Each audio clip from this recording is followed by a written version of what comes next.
আজ ভোরে অ্যালার্ম বাজার আগেই আমার ঘুম ভেঙে যায়। তারপর পড়ছিলাম জিকে, আর বাইরের দিকে তাকিয়ে দেখি তখনও ঘুটঘুটে অন্ধকার। নমস্কার বন্ধুগণ, নিজেকে রুটিনে ফিরিয়ে আনার যে জার্নিটা আমি শুরু করেছি, আজ তার ৮ম দিন। ৫টা ১৫-র দিকে সকালের আলো ফুটলে আমি গেলাম একটু কফি বানাতে। ৩:৪ থেকে পড়তে বসেছিলাম। ২ ঘন্টা ১০ মিনিটের শিফট ছিল, আর পুরোটাই জিকে পড়ছিলাম।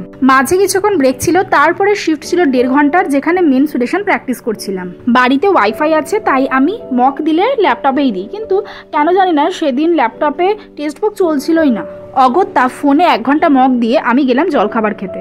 দাদার জন্মদিন উপলক্ষে আগের রাতে বিরিয়ানি হয়েছিল, সেই বাসি বিরিয়ানিটাই জলখাবারে খেয়ে নিলাম। সেই সকাল থেকে পড়ছি, আর ইচ্ছাই করছিল না, তাও নিজের মনকে একটু বুঝিয়ে ৩০ মিনিট ইংলিশ পড়লাম। দুপুরে লাঞ্চ করিনি, বিরিয়ানি খেয়েই পেটটা এত ভরেছিল, তাই বিকেল হতে না হতেই পেটে ছুঁচো দৌড়াতে লাগলো।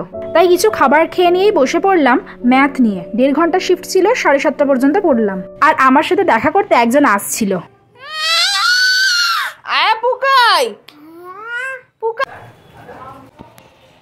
এখন বাজে হচ্ছে ৯টা ১০। আমি ৭:৩০ পর্যন্ত পড়লাম, তারপরে কিছু কাজ করছিলাম, কারণ দিনে অনেকটা সময় পড়ি, তাই যে কাজগুলো করা হয় না সেগুলো কমপ্লিট করলাম। ডিনার করলাম, আমার বাড়ির ছোটো সদস্যের সাথে একটু খেলা করলাম, ওতেই আমার মন ভালো হয়ে গেল। আর আমি এবার শুয়ে পড়বো, কারণ আমি যদি ৩টে ৩:৩০ সময় উঠতে চাই তাহলে আমাকে একটু আগেই শুতে হবে। আর আমার খারাপ অভ্যাস হলে আমি শুলেই ঘুমাতে পারি না, আমার একটু সময় লাগে ঘুম আসতে। তো ব্যাস, এই হচ্ছে আজকের ভিডিও। যদি ভালো লেগে থাকে তাহলে অবশ্যই সাবস্ক্রাইব করবেন।